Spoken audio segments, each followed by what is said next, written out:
샬롬. 8월 2일 주일 성경 공부에 참여하신 우리 빛내리 가족들을 주님의 이름으로 환영하고 축복합니다. 지난주 담임 목사님 부재로 인해서 제가 수요일에 했던 설교를 중심으로 우리가 함께 말씀을 나누도록 할 텐데요. 오늘 우리가 함께 나누실 말씀은 창세기 4장 13절에서 17절 말씀입니다. 내가 쌓은 견고한 성이라는 제목으로 함께 말씀을 나누실 텐데요. 우리 은혜를 사모하는 마음으로 창세기 4장 13절에서 17절 말씀을 함께 읽어보도록 하겠습니다. 가인이 여호와께 아뢰되 내 죄벌이 지기가 너무 무거우니이다. 주께서 오늘 이 지면에서 나를 쫓아내시온즉 내가 주의 낯을 배웁지 못하리니 내가 땅에서 피하며 유리하는 자가 될지라. 물은 나를 만나는 자마다 나를 죽이겠나이다. 여호와께서 그에게 이르시되 그렇지 아니하다. 가인을 죽이는 자는 벌을 7배나 받으리라 하시고 가인에게 표를 주사 그를 만나는 모든 사람에게서 죽임을 면하게 하시니라. 가인이 여호와 앞을 떠나서 에덴 동쪽 노 땅에 거주하더니 아내와 동침함에 그가 임신하여 에녹을 낳은지라. 가인이 성을 쌓고 그의 아들의 이름으로 성을 이름하여 에녹이라 하니라. 아멘.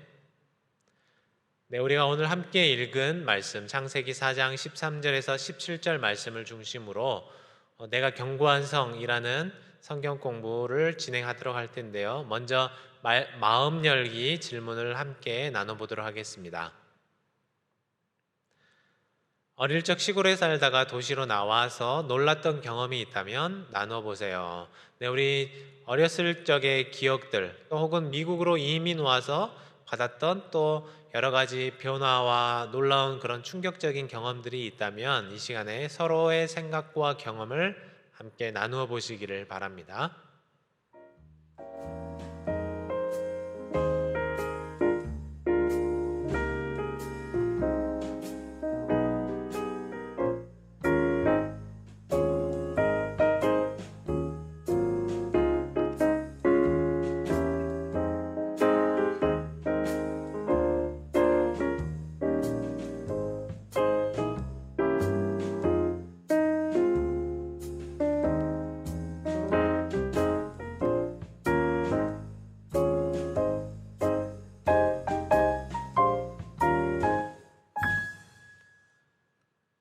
네, 함께 나누어 보셨습니까? 저도 성경 공부를 진행하면서 여러분들과 함께 몇 번 나눴었던 것 같은데요. 저도 어릴 적에 시골에 살았던 시골 촌놈 출신입니다. 그러다가 제가 초등학교 6학년 때 처음으로 이제 서울 구경을 왔던 기억이 나는데요. 그때 당시에 서울에 있는 큰 교회에서 시골 아이들을 초대해서 서울을 구경시켜주는 그런 프로그램이 있었습니다. 롯데월드도 데리고 가고 또 좋은 학교라든지 여러 시설들을 보여주면서 저희에게 좋은 경험을 쌓아주었던 기억이 아직도 생생한데요. 그때 보았던 서울의 야경, 그것을 보면서 야, 도시가 정말로 멋지고 놀라운 곳이구나 했었던 기억이 아직도 생생합니다. 도시 문명을 그렇게 나날이 발전하면서 사람들에게 편한 것을 주고 더 좋은 환경을 우리에게 만들어주고 있는 것 같습니다. 또 그 안에서 우리는 살아가면서 도시가 주는 안정감을 우리가 누리면서 살아가게 되죠. 큰 병원도 많고 또 좋은 학교들을 견학하면서 느끼게 된 것은 서울이라는 도시가 참 좋은 곳이구나라는 생각을 했던 기억이 아직도 생생합니다. 여러분들은 어떻습니까? 우리는 편리하고 또 안전하고 또 병원이 있고 좋은 학교가 있고 또 여러 가지 공공시설들에 대한 접근성, 이런 것들이 좋기 때문에 아무래도 시골 생활보다 도시가 더 편하고 좋다라고 느끼는 것이 우리 마음인 것 같은데요. 오늘 본문 속에도 보면 처음 도시가 세워졌던 그 흔적에 대해서 기록하고 있습니다. 그렇다면 과연 성경은 이 처음 세워졌던 도시 문명에 대해서 어떤 이야기들을 서술하고 있는지 우리 말씀 열기 질문들과 함께 살펴보도록 하겠습니다. 우리 첫 번째 말씀 열기 질문인데요. 함께 읽어보실까요? 가인이 동생 아벨을 죽이고 하나님께로부터 받은 심판 두 가지는 무엇입니까? 네, 12절 말씀을 참고하셔서 이 시간에 함께 답을 스스로 찾아보시고 적어보시기를 바랍니다.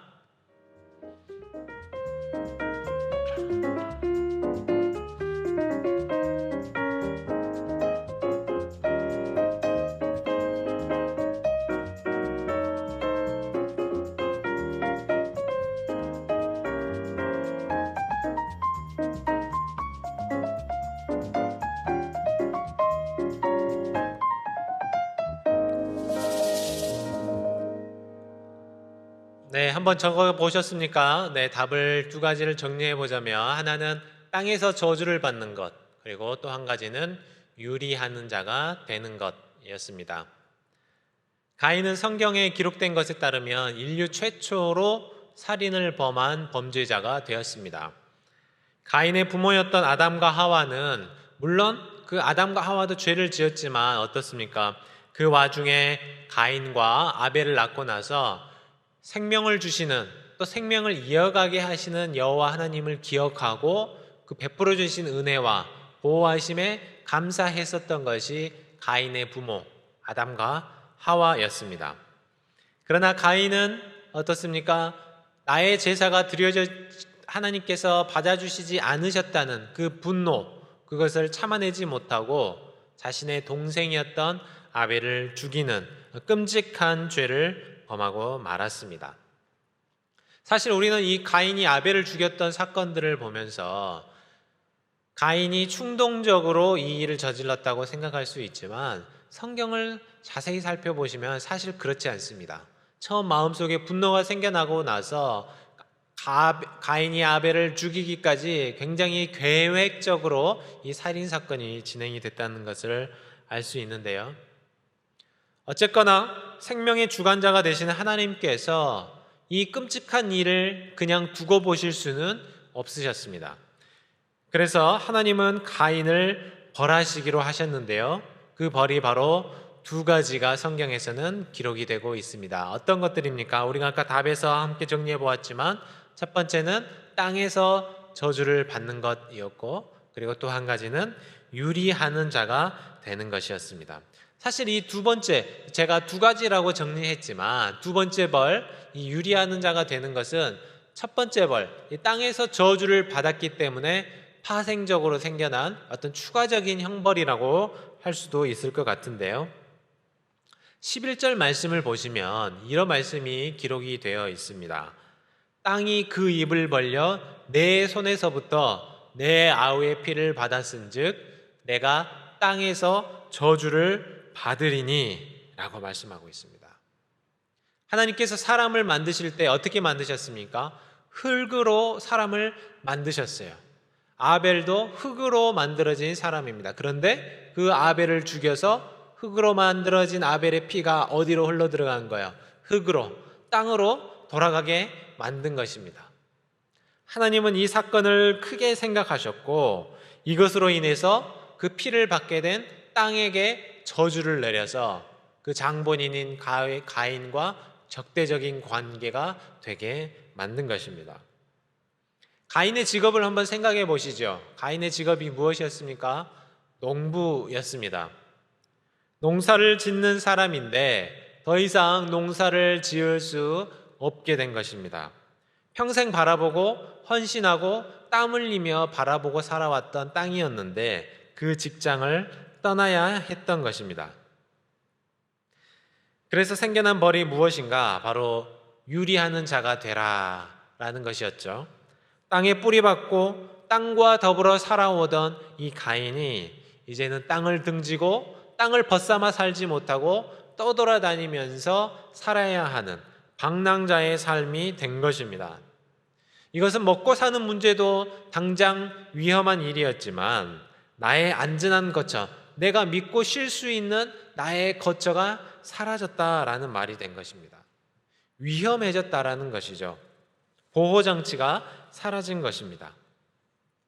자, 그럼 지금 이 상황의 가인을 생각하시면서 우리 2번 문제를 우리 함께 나눠보도록 하겠는데요. 평생 혹은 오랫동안 해왔던 일을 갑자기 그만두어야 했던 적이 있습니까? 네, 그때의 기억을 우리 옆에 계신 분들과 혹은 우리 또 함께 나누시는 우리 반원들과 나눠보시기를 바랍니다.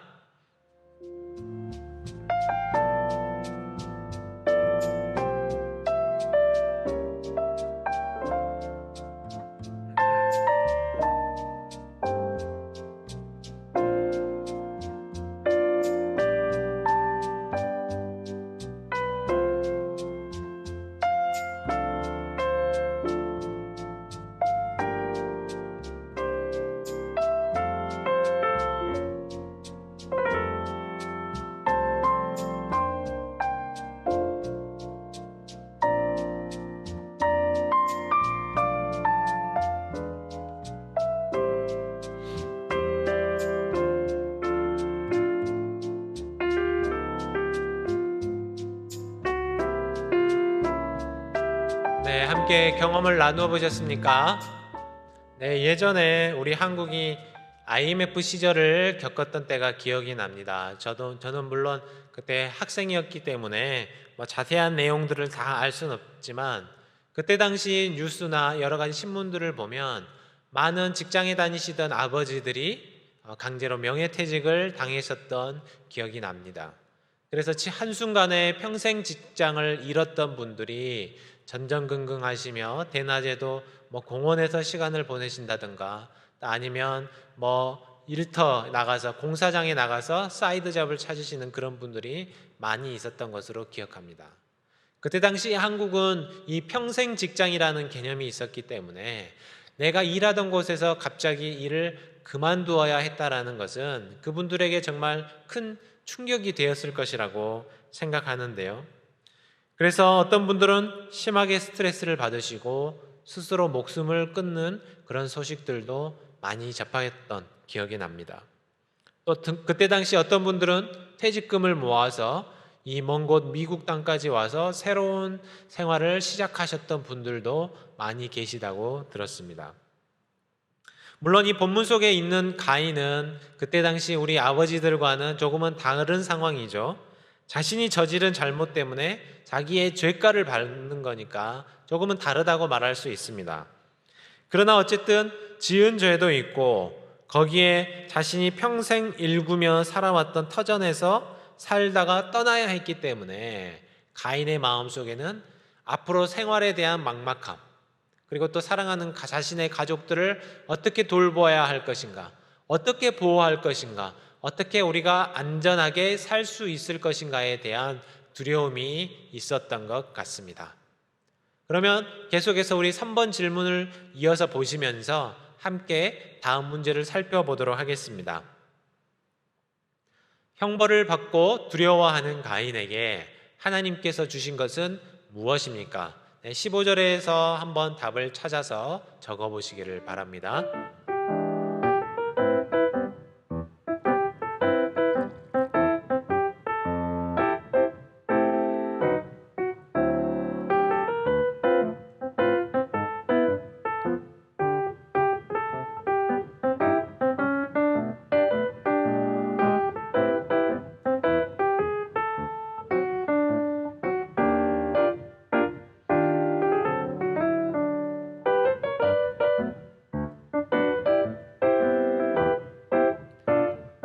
네, 답을 찾아보셨습니까? 네, 어렵지 않게 찾으셨을 것 같아요. 네, 답은 바로 가인을 해치지 못하게 하는 표를 주셨습니다. 가인이 형벌을 왜 받았습니까? 아무 잘못 없이 그냥 받은 게 아니잖아요. 하나님께서 죄값을 치르게 하시기 위해서 벌을 주셨습니다. 믿을 수 없는 끔찍한 죄를 저질렀기 때문에 벌을 받은 것인데요. 그러나 자신이 죄를 지었음에도 불구하고 그 뒤에 따라오는 형벌의 내용을 듣고 나니까 가인의 마음속에 두려워하는 마음이 생겨났던 것 같습니다. 우습지 않습니까? 자기가 지은 죄는 생각을 못하고 그 죄 때문에 고통받는 것에 대해서는 두려워하는 것, 참 이기적인 모습이 바로 우리 인간의 모습이 아닐까, 이 가인의 모습을 보면서 우리가 투영시킬 수 있을 것 같은데요. 일단은 자신이 지금까지 살아왔던 삶의 방식을 포기해야 했기 때문에 두려운 마음도 들었을 것입니다. 도대체 어떻게 살아야 할지, 무엇을 해서 먹고 살 것인지, 어떻게 우리가 살 것인지 이런 걱정들이 가인의 마음속에 있었을 텐데요. 그런데 가인이 진짜 두려워했던 것이 있습니다. 그것은 14절 말씀에 아주 자세하게 기록이 되어져 있는데요. 14절 말씀을 함께 잠깐 보시겠습니다. 주께서 오늘 이 지면에서 나를 쫓아내시온즉 내가 주의 낯을 배웁지 못하리니 내가 땅에서 피하며 유리하는 자가 될지라. 물은 나를 만나는 자마다 나를 죽이겠나이다. 네, 가인이 뭐라고 했습니까? 나를 만나는 사람마다 나를 죽이겠나이다 라고 두려워하는 마음을 표시하고 있습니다. 물론 나중에 법으로 제정이 됐지만 고대 문명에는 눈에는 눈, 이에는 이라는 원칙이 있었습니다. 눈을 다치게 하면 나도 눈을 맞는 거예요. 저 사람의 소를 내가 죽이게 되면 나의 소를 뺏기는 것입니다. 그것이 고대의 일반적인 법 적용의 원칙이었습니다. 그렇기 때문에 사람을 죽인 가인이 받아야 할 벌은, 또 사람들이 언제나 그에게 생각하는 것은 저 사람을 죽여야 한다라는 생각이 그 마음속에 있었다라는 것입니다. 그래서 결국 가인은 만나는 사람마다 나를 죽이려 할 수 있다라는 것에 대한 두려움이 생겨난 것이죠. 그런데 이런 두려움이 생겨나게 된 데에는 진짜 근본적인 다른 이유가 있어요. 우리 14절 앞부분을 우리 다시 한번 보셨으면 좋겠는데요. 주께서 오늘 이 지면에서 나를 쫓아내시온즉 내가 주의 낯을 배웁지 못하리니. 진짜 문제가 무엇이냐? 나의 삶의 방식이 달라지고 터전이 달라진 것이 문제가 아니라 진짜 문제는 하나님과 나 사이가 멀어졌다라는 것입니다. 하나님을 떠나게 됐다라는 것입니다. 하나님 앞에 있을 때, 하나님과 함께 할 때 우리가 진짜 평안이 있다라는 거예요. 그런데 하나님 앞을 떠나고 나니까, 이제 떠나게 되니까 가인이 두려움에 떨게 되는 신세가 되고 만 것입니다.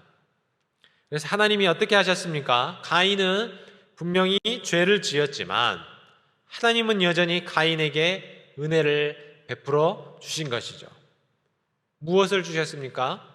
가인을 지켜줄 수 있는, 죽임으로부터 보호해 줄 수 있는 보호의 장치, 하나님의 약속의 표를 주신 것이죠.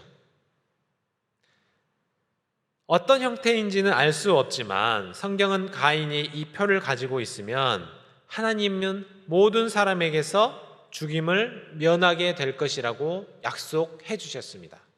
심지어 내가 이 표를 가지고 있는데 나를 죽이면 7배나 벌을 받게 될 것이라고 하나님은 그렇게 보장해 주신 것입니다.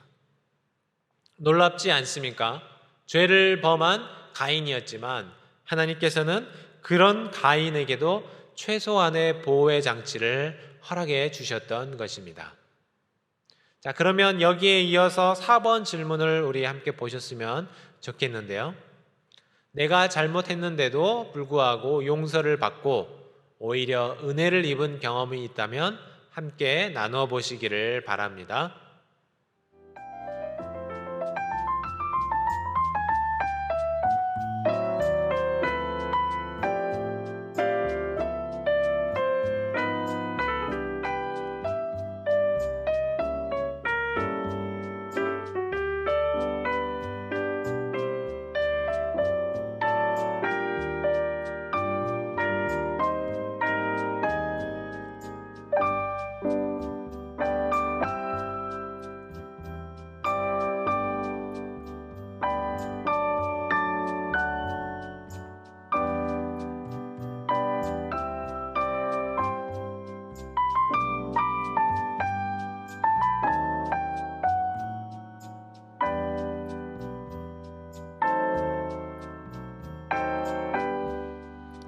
네, 함께 서로 경험을 나누어 보셨습니까?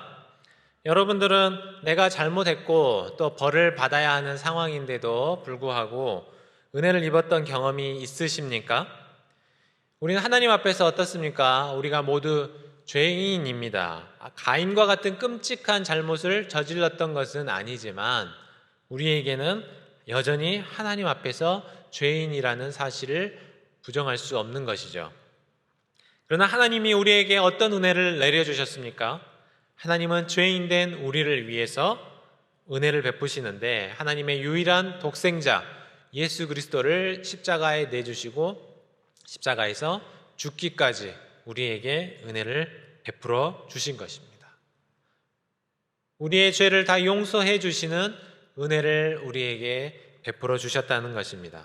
나는 그 죄를 갚은 적이 없고 죄값을 치른 적이 없는데 하나님은 예수 그리스도를 통해 우리의 죄를 용서해 주시는 놀라운 은혜를 베풀어 주셨습니다. 또한 날마다 하나님 앞에서 신실하게 또 아름다운 그리스도인으로 은혜를 입은 사람으로서 살아야 함에도 불구하고 여전히 나쁜 마음을 먹고 하나님 앞에서 잘못된 생각을 품는 여전히 악한 우리의 모습들을 잊지만 여전히 용서하시고 돌아오시기를 바라면서 기다리시는 그 은혜의 모습을 우리에게 비춰주시는 그 바로 은혜의 하나님이신 것입니다. 그 은혜를 항상 기억하며 사시는 저와 여러분들이 되시기를 바랍니다. 그러면 우리 계속해서 5번 질문을 우리 함께 살펴보도록 하겠는데요. 하나님 앞을 떠난 가인이 한 일은 무엇입니까? 네, 우리 16절과 17절 말씀을 살펴보시면서 간단하게 답을 정리해 보시기를 바랍니다.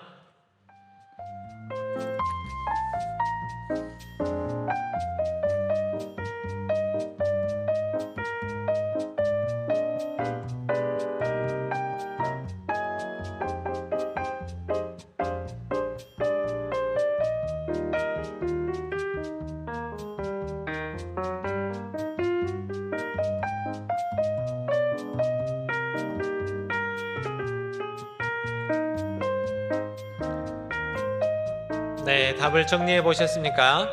네, 5번 문제의 답은 이렇게 정리해 보면 좋을 것 같아요. 노 땅에 거주하면서 에녹성을 쌓는 일을 했습니다. 죄를 범한 가인임에도 불구하고 하나님께서는 그를 지키고 보호해 줄 수 있는 최소한의 장치를 그에게 허락해 주셨죠. 그러나 은혜를 받았음에도 가인이 한 것이 무엇이었는가? 노 땅에 거주하며 에녹성을 쌓는 일이었습니다. 왜 그랬을까요? 가인은 바로 하나님의 약속을 믿지 못했기 때문입니다. 하나님이 주신 약속의 표를 믿을 수 없었기 때문입니다. 이미 하나님을 떠난 가인은 하나님을 믿지 못한 것이죠. 믿음이 없는 가인이 결국 한 일이 무엇인가? 유리하는 삶이 아니라 하나님의 말씀대로 떠돌아다니는 삶이 아니라 견고한 성을 쌓고 그 안에서 스스로를 지키며 보호하는 일을 하는 것이었습니다. 가인을 진짜로 지켜줄 수 있는 것이 따로 있었습니다. 하나님의 약속이 있었고 그 약속이 담겨져 있는 표를 자신은 가지고 있었습니다. 그러나 가인은 하나님을 믿지 못하고 스스로를 위해 견고한 성을 쌓게 되면서 인생을 낭비한 것입니다. 설교 제목처럼 내가 쌓은 견고한 성, 그것으로 자기 스스로를 지키려고 한 것이죠. 지난 수요 예배 때도 제가 함께 나누었습니다만 이 제목의 가장 큰 잘못이 무엇인지를 아십니까? 나를 지키는 성, 그 성을 누가 쌓아야 하는 것입니까? 내가 쌓는 것이 아니라 여호와 하나님께서 쌓으셔야 합니다. 누가 나를 지켜야 할까요? 내가 지키는 것이 아니라 하나님께서 지켜주셔야 지켜줄 수 있다는 것입니다. 내가 쌓은 성이 아무리 견고하고 좋은 재료를 썼다고 할지라도 그 성은 한계가 있다는 것이죠. 여러분, 구약 성경에 나오는 여리고성 이야기를 잘 아실 것입니다. 아마 성지순례를 다녀오신 분들은 이 사진을 아마도 보셨을 것이라고 생각하는데요. 제가 찍어와서 사진이 정확하게 여러분들이 보실 때 어떤 건지 잘 알 수 없겠지만 이 성이 굉장히 두텁고 그 다음에 여리고성은 이중으로 되어 있는 아주 견고하고 튼튼한 성이었습니다. 그래서 당시에 여리고에 사는 사람들은 이 성벽이 주는 안정감, 완벽한 보호장치를 믿으면서 그렇게 살아왔었습니다. 그러나 이스라엘이 들어왔을 때 어떤 일이 벌어졌습니까? 이스라엘 백성들은 아무것도 한 게 없어요. 그냥 성 주위를 뱅글뱅글 돌기만 했는데 어떻게 됐습니까? 이 견고한 성이 완전히 무너져 내리고 만 것이죠.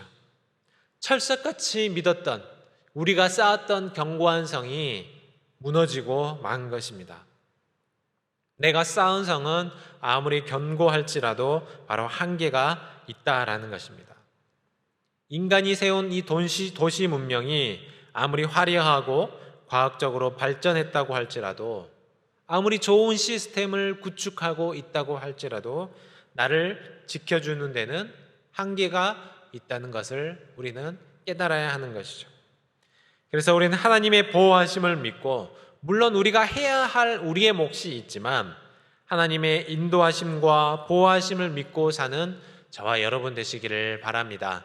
우리 마지막 질문을 우리 함께 살펴보도록 하겠습니다. 하나님이 우리에게 주신 문화명령, 우리 창세기 1장 28절을 참조하셔서 문화명령을 생각하시면서 오늘부터 내가 실천할 수 있는 일에 무엇이 있을지 결단하고 함께 나누어 보시기를 바랍니다.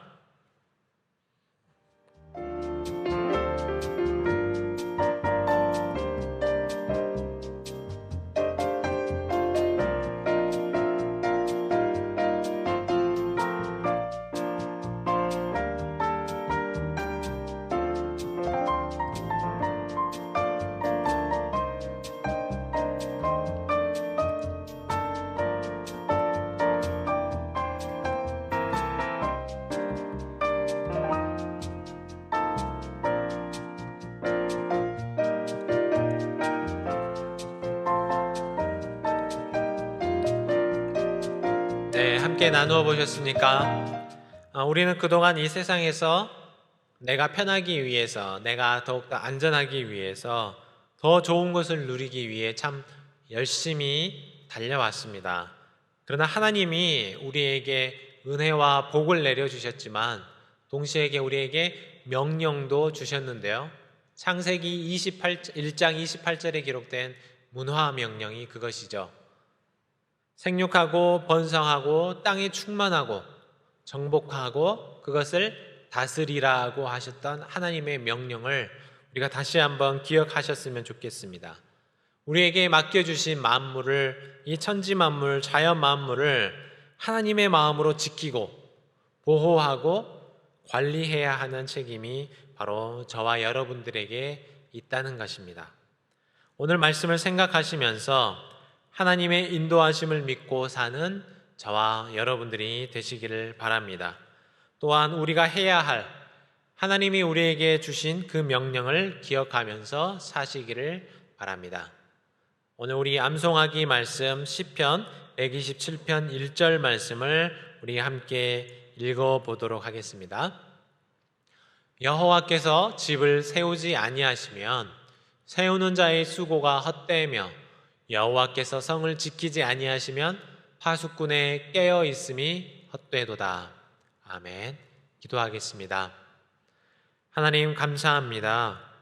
오늘도 우리를 눈동자같이 지키시는 하나님의 은혜와 보호하심에 감사와 찬송을 올려드립니다.